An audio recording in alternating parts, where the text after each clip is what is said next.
বিহারে ভোটের পালা শেষ আর এবার বাংলায় ভোট আসছে। কি ভাবছে রাজ্যের মানুষ? কোন কোন ইস্যুতে তারা ভোট দেবেন? জি24 ঘন্টায় মতামত জানালো আমাদের রাজ্যের আম জনতা।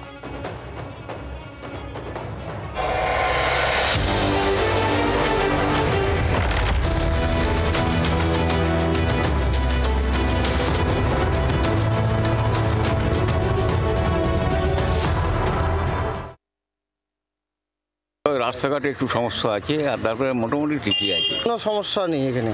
বিধায়কের কাজ তো ভালোই হয়, আমাদের এখানে অনেক কাজ হয়। দাদা নিজে হাতে দাঁড়িয়ে থেকে কাজ করান। রাস্তা ঘাট, হসপিটাল, আপনি যদি হসপিটালে যান কোনো ওষুধ পাবেন না।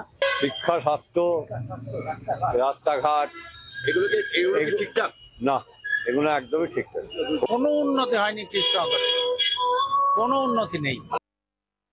রাস্তাঘাটের পরিষেবা খুবই খারাপ, বিশেষ করে বাদুড়া থেকে খণ্ডঘোষ পর্যন্ত যে রাস্তাটা আছে সেই রাস্তাটা একদম নষ্ট হয়ে গেছে, মানুষের যাতায়াতের বিরাট অসুবিধা হচ্ছে।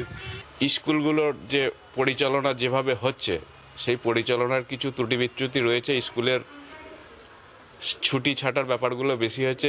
কৃষিতে এবছরে ধান ভালো হয়েছিল, কিন্তু শেষকালে ঘূর্ণিঝড়ে এসে অনেক ধান পড়ে গেছে, তাতে ফলনের ক্ষতি হওয়ার আশঙ্কা রয়েছে।